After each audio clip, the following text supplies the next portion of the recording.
one thing, bad governance, you move to where your dreams can be achieved without stress, where merit is exalted, where institutions thrive. And that's just a common sense about life generally. So it makes no sense for you to stay in a downfall bus when you have option of picking a Toyota Corolla Uber. It's just as simple as that. Hmm. Well, you could consider yourself lucky to have left the shores of this contortion, don't you? Yeah, maybe I'll have considered myself to be lucky, or probably I'll consider myself to be privileged to be among those who probably left. But I think it's not just about luck. It's about understanding the system and creating a plan to get an option to a system that seems saner, whereby your dreams and aspirations can be easily achieved. So maybe it's not Hmm. about luck. Maybe it's just about strategic planning and execution. Hmm. Wow, So that is wow. just I it. think that is just the issue. And I quite agree with you. Before we come to the main topical issues, which of course will form major discussion today. In the light of the current reality, just what you just said now, many Nigerians have lost almost confidence in the Nigerian system. And could you at this time blame them for doing that? One of course, the person who's made a frantic submission has been a celebrated diplomat and the former Secretary General to the Commonwealth, Chief Emeka Anyaoku. He said that only a new constitution could save the Nigerian state. What could have led him making such a statement at this time when we have experienced socio-political instability? Well, I did a podcast, though I've been very busy, and I also did a write up recently. Maybe I'll share it on Twitter, my Twitter handle, and quite a number of platforms. Nigeria Hmm. at 63, and I tag it as Nigeria at 63, a nation or a country. Hmm. Now, if you read through the foundational memo and the coming of Nigeria together, you'll notice that foundationally there have been issues. Although Nigeria is not the only country in the world where those kind of issues exist, but in every successful country, there's always a time of discussion. So there is nothing that is casted in stone about governance or political administration or leadership anywhere in the world. It's not rocket science. And I keep saying it. There's a time for conversation, there's a time for dialogue, there's a time for discussion. Until those discussions are pushed on board and we discuss what collectively we should we've been avoiding. Until then, we will start looking for solutions for greater nations. You see, every other approach to build a Nigeria of our dream and you bring the best brain like what uh, Mr. Tinubu is doing. He said his competence. You're only building on nothing because you can't stand on nothing. So Hmm. that's why the Bible says when the foundation is destroyed, what shall the right? So you need to bring back those conversations because even the founding fathers of the country never believed in one Nigeria. At a, at a point before independence, the northern part of the country wanted to pull out of independence. At a point just after independence, Obafemi Awolowo was quoted to have said Nigeria is a mere geographic expression. Moving on to independence, the Southeast, because of Biafra, the Kantoku wanted to pull out. Right? Within independence, before independence, after independence, there was a movement of the secessionists of the Niger Delta region led by Isaac Adaka. So, if you do a critical analysis of history, even the North Central at a point wanted to pull out. There's recently in the Southwest, we saw the agitation, Yoruba Nation by Sunday Igboho. So you will see that there is no, I mean, we still have Boko Haram who say the Western education is Finland, meaning that we should create our own belief system as a yardstick to our own governance based on our religious beliefs. So there is always agitation of how we should stay together or we should split apart. It's as simple as ABC. But the people who are minute in numbers are benefiting so well, cut across different ethnic groups. So they feel by lording it over everybody, using the use of violence and gun, lies and deception, not addressing the root cause issue and using cosmetic approach, you're going to solve any problem. You're not going to solve any problem. Rather, you're going to multiply problems. And that is why, like I was asking one of my professors in one of the lectures I did some months ago, in looking at the factorials of a working nation, what sector can you say from 1960 is actually working in Nigeria? Education, medical, health, your railway, transport, security. Mention one. And these are countries that had independence almost the same time with the likes of India, Botswana, even the likes of Dubai and so many other countries that had independence. Years later, check them out. Check Nigeria. So what do you get? So the constitution itself, according to Emeka Anyaoku, elder statesman, is not new. You need to have a people's-oriented constitution. The constitution says that we, the people. But what you had is a military constitution that our former president, head of state, Salami Abubakar, started with some of his friends after eating very well and staying under well-chilled air-conditioned houses to draft out something they adopted from one old constitution some years back and just panel beat it and just throw, oh yeah, you think you wanted democracy, your noise is too much. So yeah. So people did not even peruse through the constitution. The traditional rulers of different ethnic groups were not privileged to even read the constitution. There were no deliberations as to so many issues surrounding the gray areas of the same constitution. So, at the end of the day, what do you see?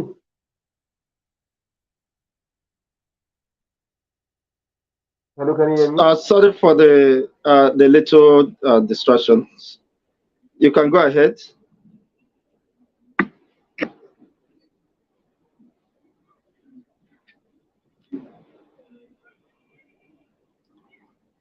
Oh, no.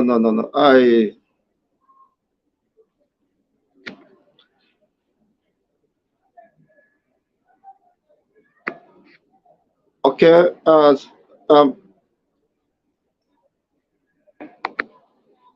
Oh, sorry. I hope you'll be able to rejoin us. You're most welcome, Mr. Nee.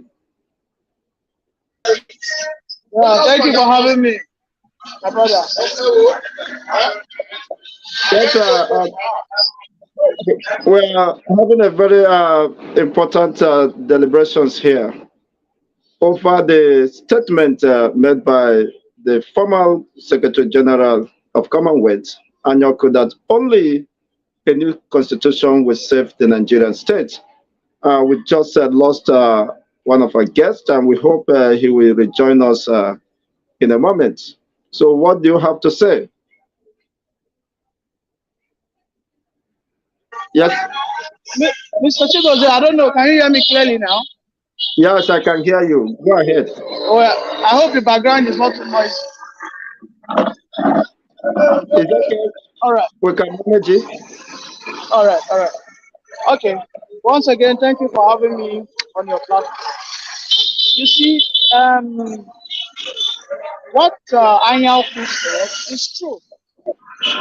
But you see, I think as a nation, we have gotten to the point whereby people need to start stating the solution step by step. We don't want to keep having a blanket solution to patchworks.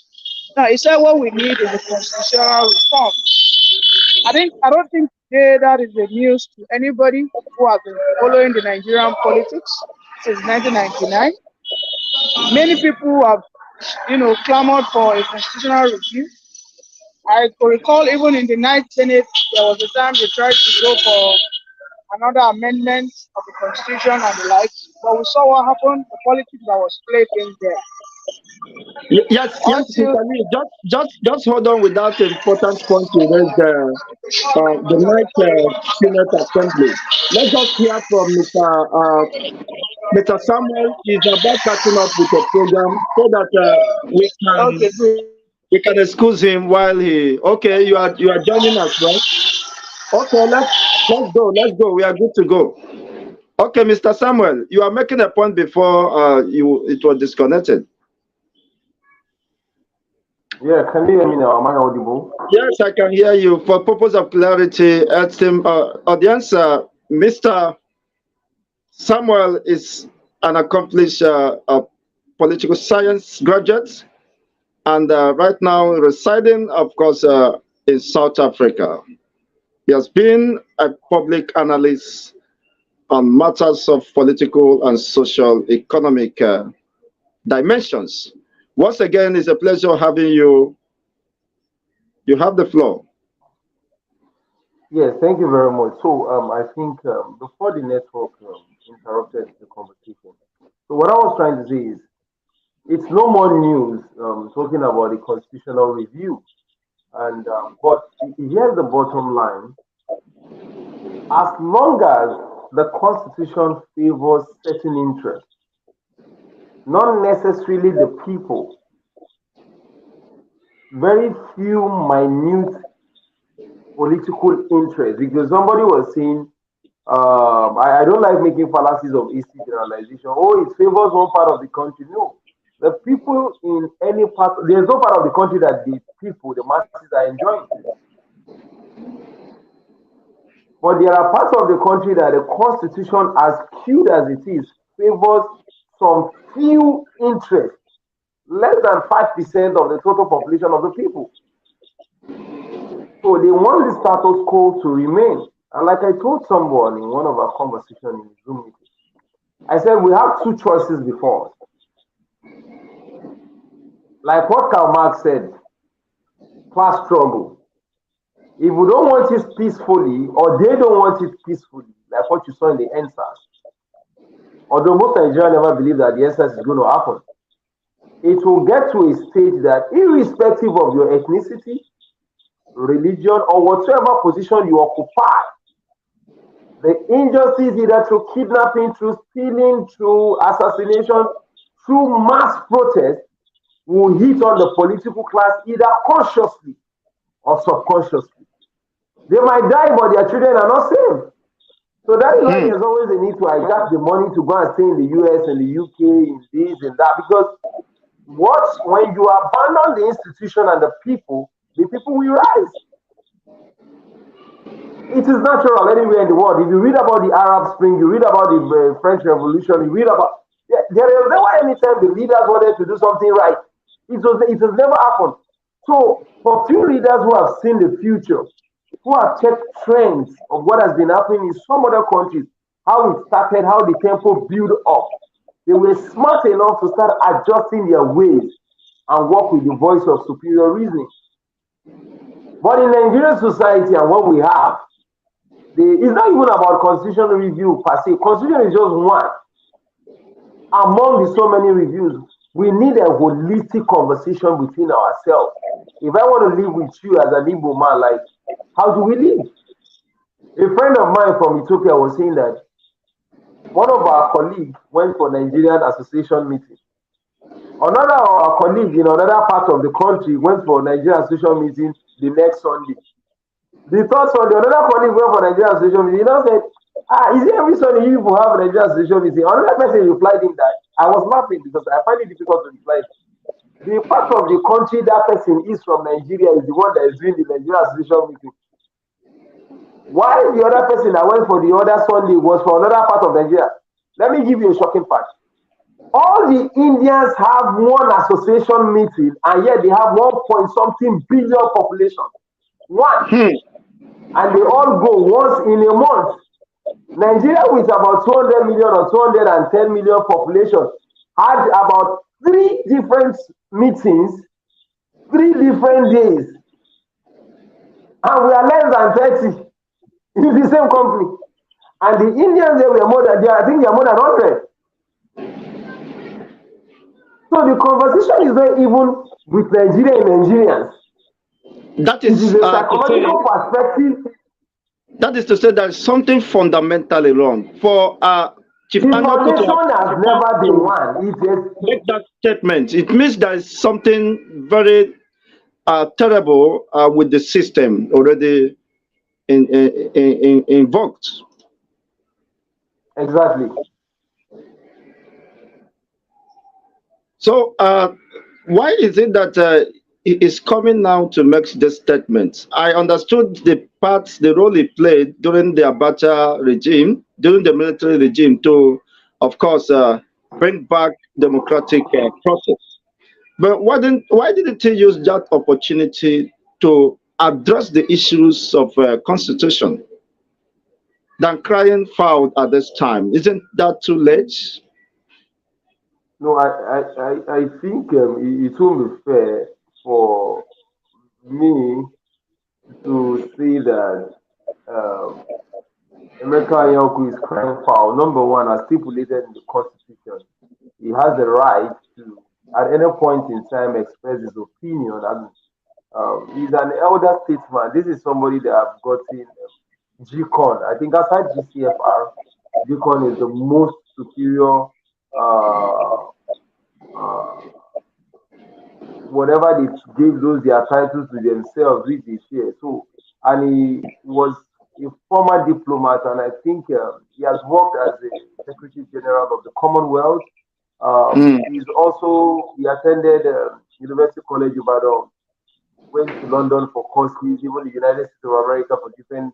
So this is somebody that is vast in international diplomacy and state governance. So for me, I think the timing is inconsequential. There is no time that is wrong for the right thing to be said. I don't even care about timing, as long as the information is well passed and is logical, and the information as well carries a weight of truthfulness and honesty. You see, the problem we have is there is a build-up to what I call inconsistent consistency by elder statesmen.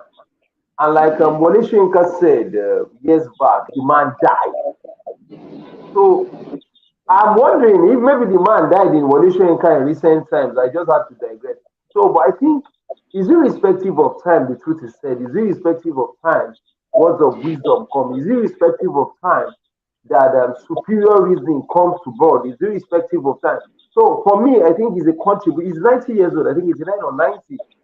For those who are departing gradually to stand their ground, say the obvious, in order to fix the generation that will come to meet something better. Like Barack Obama said, that every generation is saddled with the responsibility to fight for its coming generation.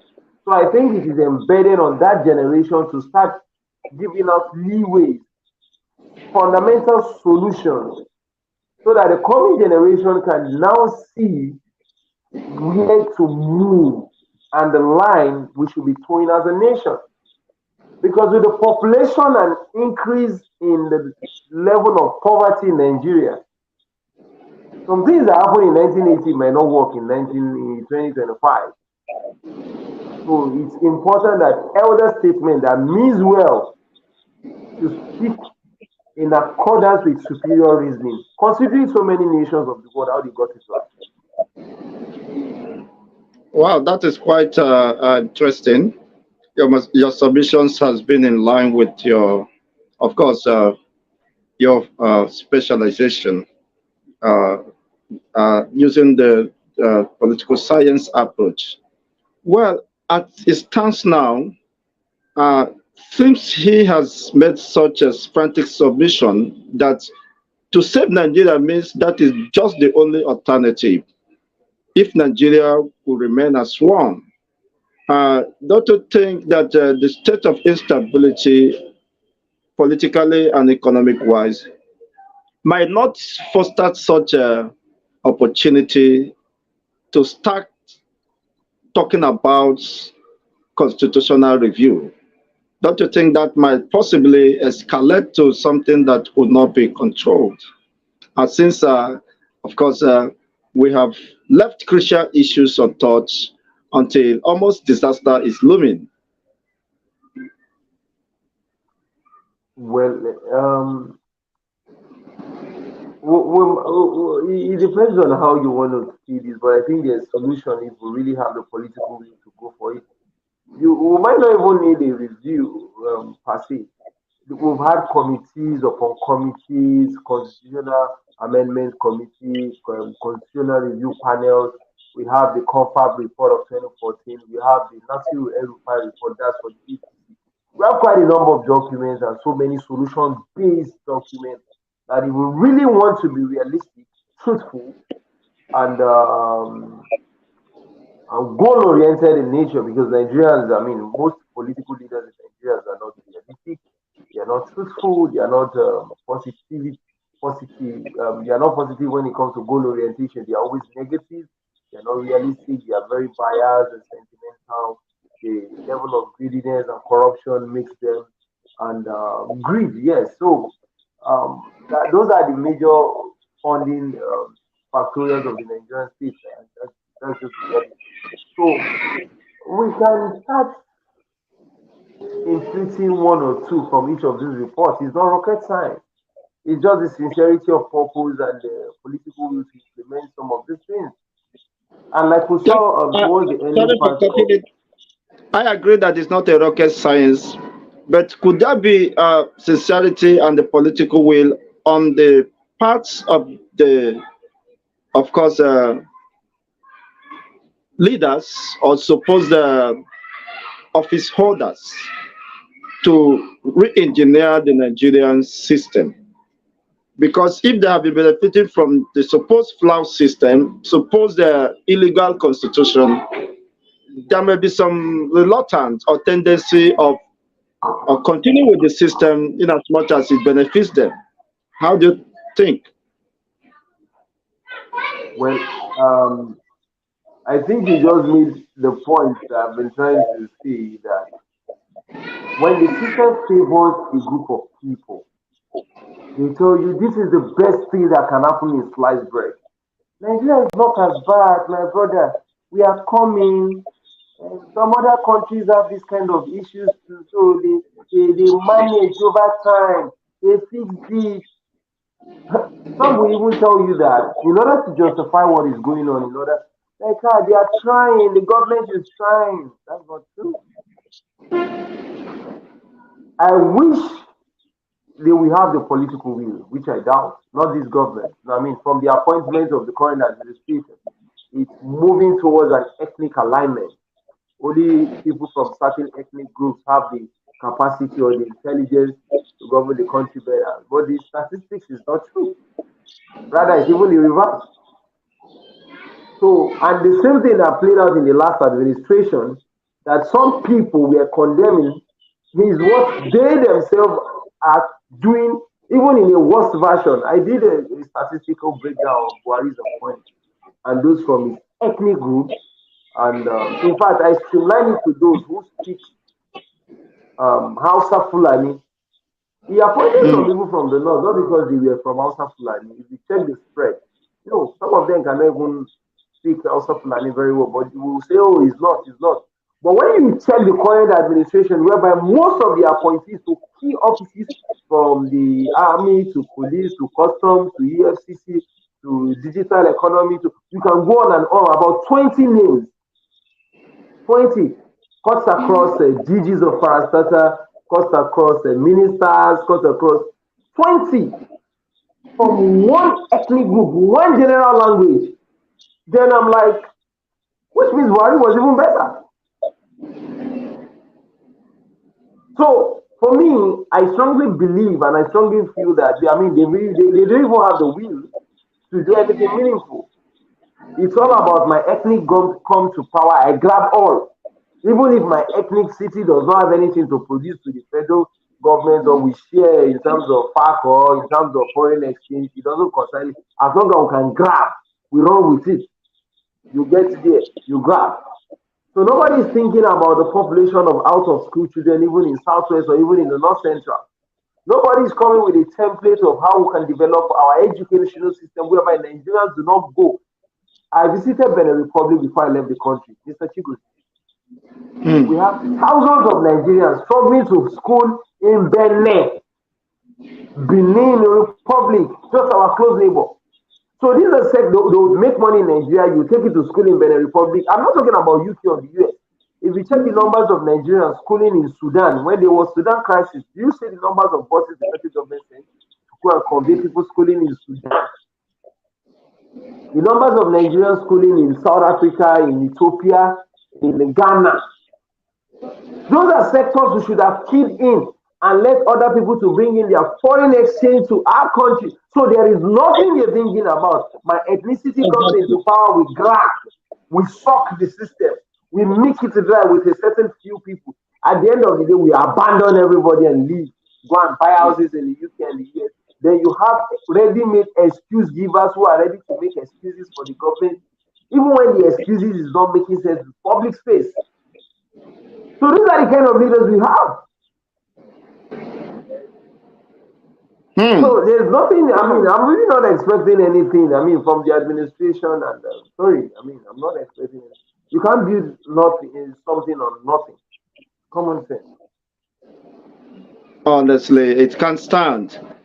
Could that have informed, of course, the renewed agitation for the succession or restoration of the Biafran state, just as the extraordinary conference is ongoing in Finland, where the leader of the Biafran in exile, the leader of the government of Biafra in exile, Mazi Simon Ekpa, is hosting a 3 days extraordinary conference in favor of Biafra referendum. So what do you think at this time we can do regarding the current realities? Yes, is that not, of course, a vote of no confidence in the Nigerian system? As you rightly submitted, okay, you're back.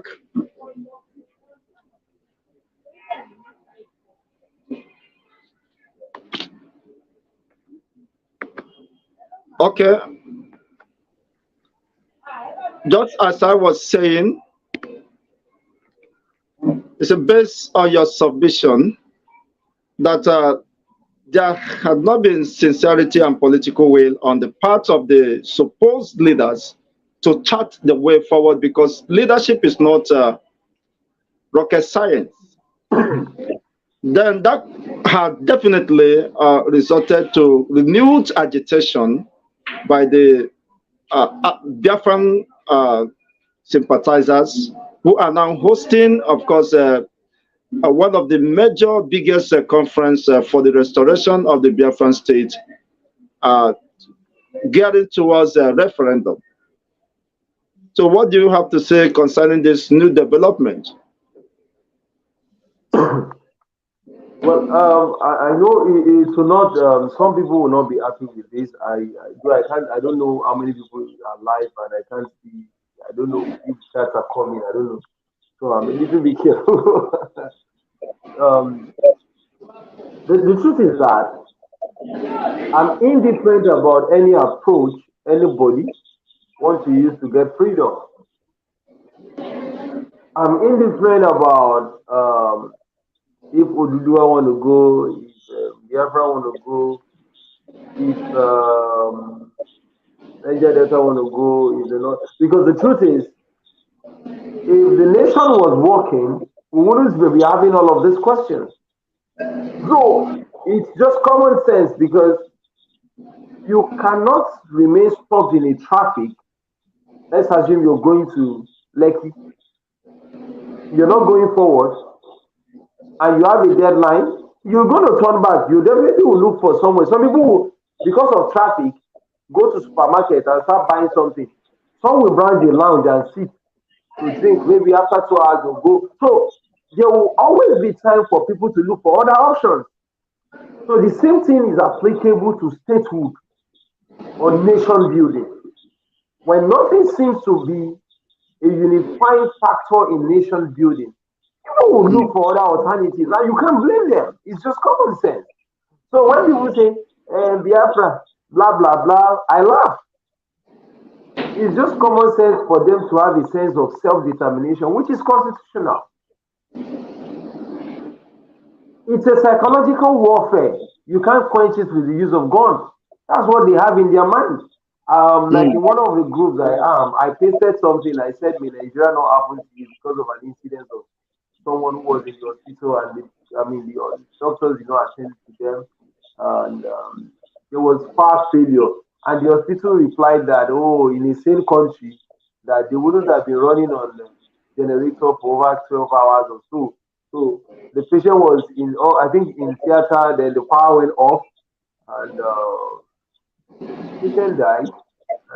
We happens to be somebody close to me.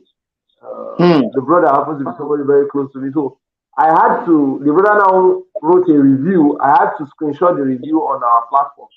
And another person who is currently in Canada, living a good life, now said, why would I use the term in Nigeria not happen to me? And I smiled. Now I decided to respond him like, well, you are right. In whatever opinion you hold, I think I'm also right because I have a right to my own opinion. But you don't force people to change a psychological warfare. You act, you engage in an action that will create a reverse psychology in them to feel among that actually because of what they have seen, which is the best experience, it start changing what they've kept in their head. So you don't say it to him out by trying to force and change what is in the head. No, it can't work. So I am a Nigerian and I'm saying a Nigerian not happen to me or somebody close to me because of what the Nigerianness has happened to somebody I have seen. It is my country. So if that is the best way I've seen the country, it is meant for me because that's the philosophy I've known over time and based on different experience. I've driven from Ibadan, from Lagos to Ibadan, and a police officer cocked gun. And the guy pulled the trigger. It wasn't that he cocked the gun and did not shoot. No, he cocked the gun and I parked. I was trying to park and he shot. So in the midst of that, and I'm lucky to be alive, and some other people died, like the lawyer in Naija. The lawyer that died in Naija on December 25th. She was coming back from church. She did not offend anybody. She's just a citizen.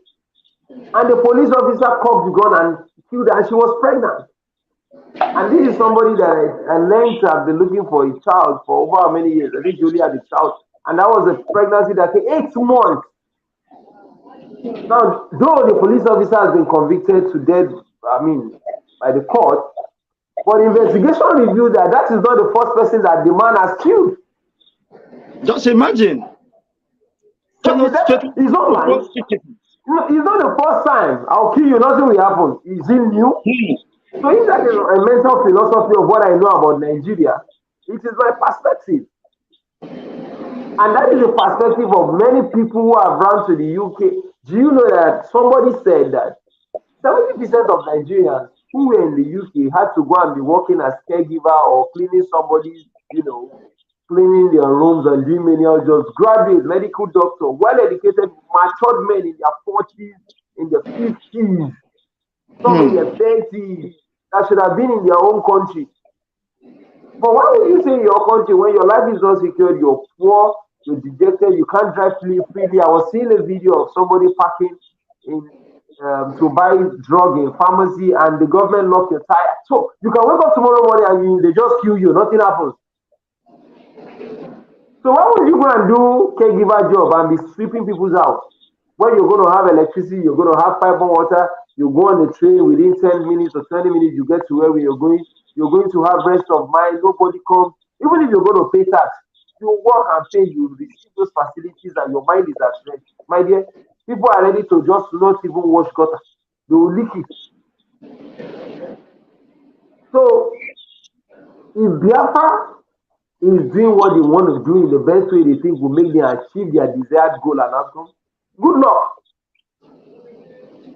If Sunday go and the Odua movement, they've released him and he has given his speech, feels that this is the way they can achieve greatness, self-determination, in order to create an environment whereby they will have basic amenities to life. No one wants to be on earth to be suffering from death. You're struggling for child, you're struggling for yourself, there's no electricity, there's no this, there's no that. You drive on the road, police stops you, you go here, they tell you that the amount you need to pay for international passport to government is 25,000, but if you go with the 25,000, you might not be able to get the passport, you need to pay maybe 70,000. You see a system of archaic, in-depth corruption institutionalized. Then you see government honestly, virtually across all the sectors, institutions. That is it. So how will Nigeria get out of this deep rottenness, moral decadence across all institutions? Police are not left, even the soldiers, the military are not, of course, are doing almost the same thing. Of course, of recent, one of the major general was indicted and was sentenced for 7 years imprisonment.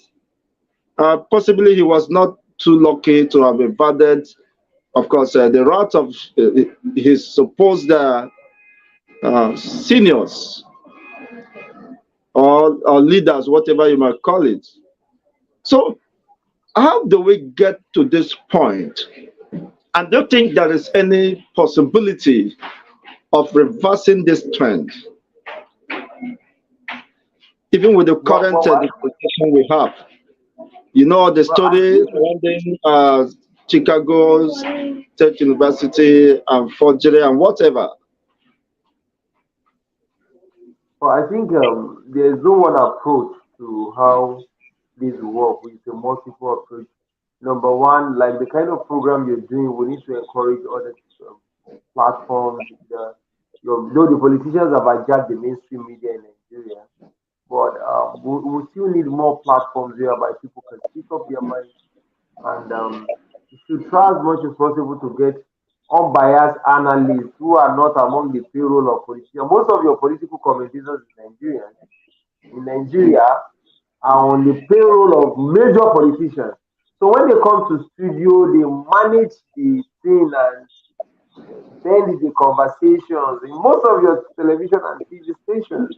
So what we do is some of us smile and just look at them and like, so politicians pay them, send their politicians to give them land, give them cars. Some of them use cars, they have escort.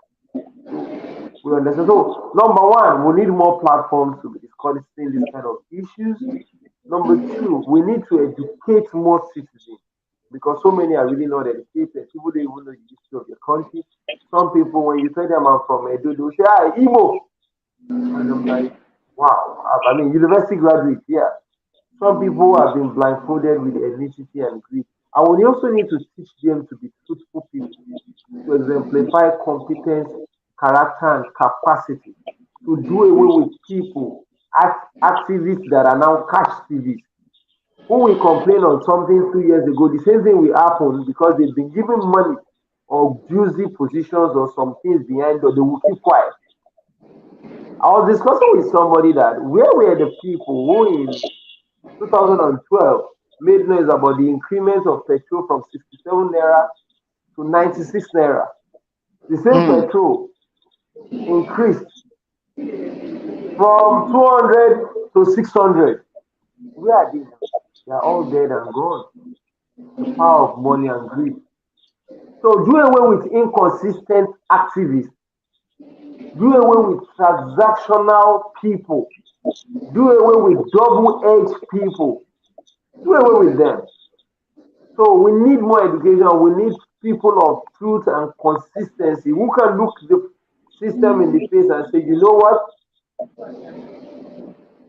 You can't go and disgrace us in the international scene by forging a certificate on an high school that never existed before you claim to have graduated. And you have Nigerians coming out in public space to defend that. What do we do with those kind of people?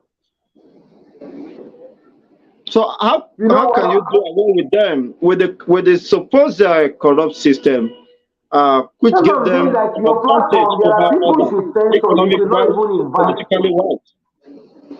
In your platform, for example, there are people you should not even invite. Number one, that is where on individual basis you start. Number two, different media platforms should be called out. We know them and they know us. They are working for politicians and politicians are working for them. Number three, we should ensure that in every environment we find ourselves, we educate the people closest to us. Because people are really local, they don't people, the level of ignorance is much in Nigeria. And that The, is ma- the the, major, truth. the major issues that these politicians, crop of politicians, have weaponized poverty. So engaging people thinking about what to eat and how to get the next meal almost engross all the time and thinking on the part of the masses, because it's about the issue of survival at this time. You can understand what is happening. And how do you think we can navigate out of this unfortunate experience? Honestly, people are now hungry and haggard. I say it's about the survival of today because they may not even be sure of tomorrow. So, how at this time you think you can uh, get the attention of the masses on these pertinent issues? Thank you very much. In fact, you just made the conversation much easier. The more hunger the people get, the more hunger the people are, the more they are moving towards the last point of the elasticity. Hmm. Because there's a level of hunger that will be in the land and there will be revolt. Now, for us not to get to that stage, is the role of education and enlightening people. Like your platform, some people might watch the video later, is education. Hmm. So the political class intentionally and consciously weaponize poverty as a tool so that it can be used to control a reasonable number. So, with that having said, the role of education and enlightenment of the people matters a lot. Hmm. And that's the truth.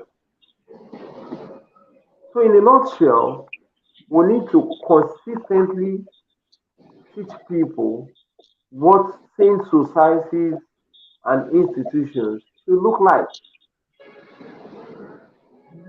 Because even if you're poor and you don't have money, you decide not to vote for the right person, you decide not to know some basic things that should have shaped your ideas, you're not solving yourself. That is not moving you away from the poverty itself. So it's better you just create time and move away from poverty by engaging the system, voting for the right candidate, canvassing for good people with good conscience. Because there are good people almost in every party, and there are also bad people. So that being said, we help bring so many people out of the ignorance that moves around in the country. But it's going to be a long walk to freedom, in all honesty. Honestly, it's going to be a very long walk. and a tedious one for that matter, which requires more economy, financial support, and creating awareness and, of course, sustaining such tempo for a quite long time. Honestly, I do appreciate your time and frantic submission at this time. Thank you so much, Mr. Samuel Effiong. I would do appreciate you. Okay. But on the final note, do you think uh, with the way things are going, just citing the instance you gave with the woman, the lawyer that was shut down, could you have imagined the security operatives in South Africa uh, doing something of such? So it's citizen or to out. Well, you see, um,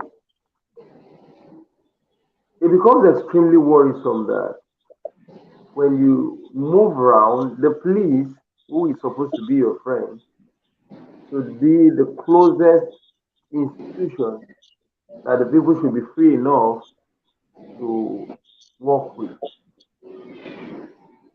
But in Nigeria, it's the reverse. And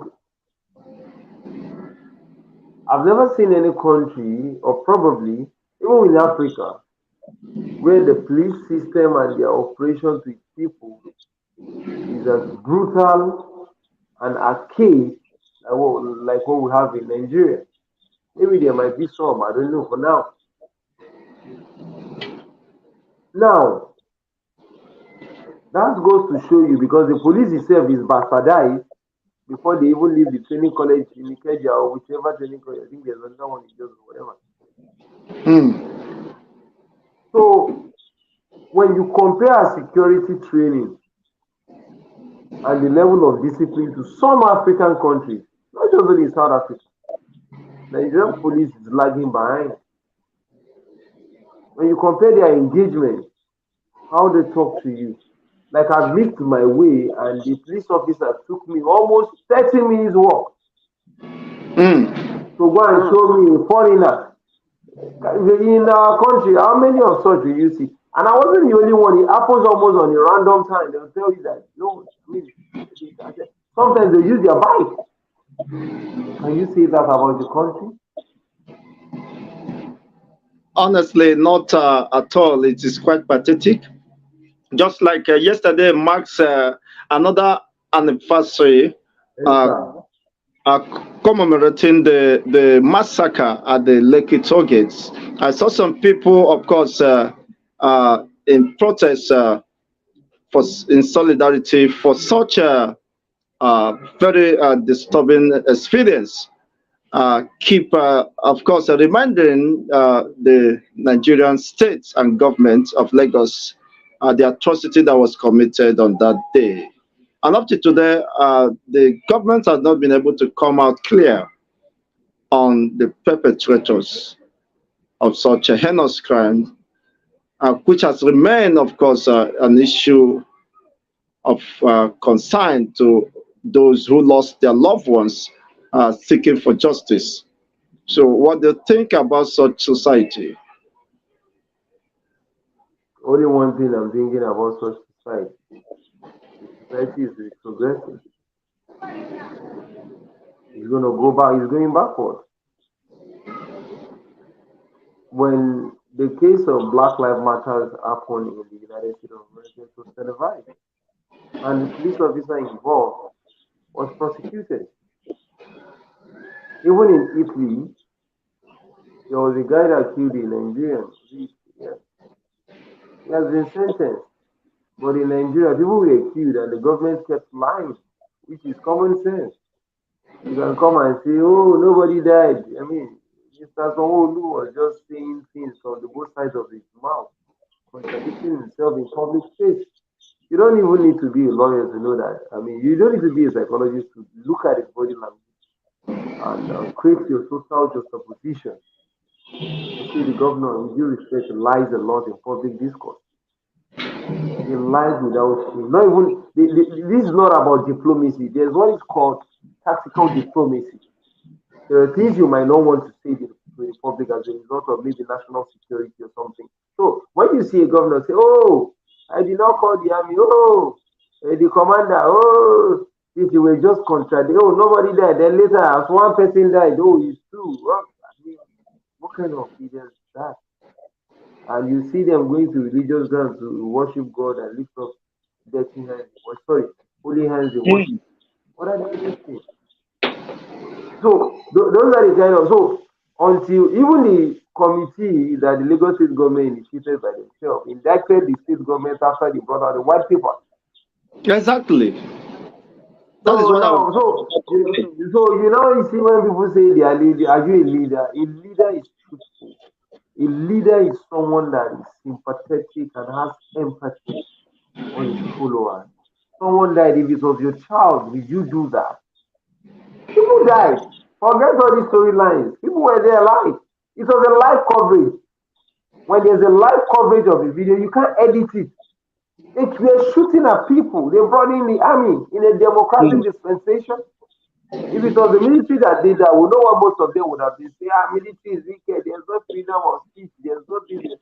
Never in the history of Nigeria I've read, even under the military, that people were protesting and the military opened fire to kill them like what happened under a democratic, at so-called all, at democratic all. It dispensation. has never been, So honestly. that is why some of us will argue that in Africa, maybe Nigeria, what is democracy? We have more of civilian military rulers than even the ones that put on uniform. And that is why the coup is not really surprising to most of us, to some of us, because I'm like, we have the same thing in some part of the coup we have in Nigeria is more than the military coup in some of these countries. Hmm. So that Thank is you so just much, the whole esteemed of comrade, for your wonderful welcome. submissions here. We do appreciate your time and these frantic submissions, and we hope to host you in subsequent edition. Your parting Thank words, you very sir. much. It's my pleasure to be on this platform, and for whoever is watching, I want you to know that like the platform and follow the platform because more information will be coming as much as we can. And for the leaders who probably would listen or watch this one way or the other, be consistent, be truthful, have empathy for the populace, considering the current time.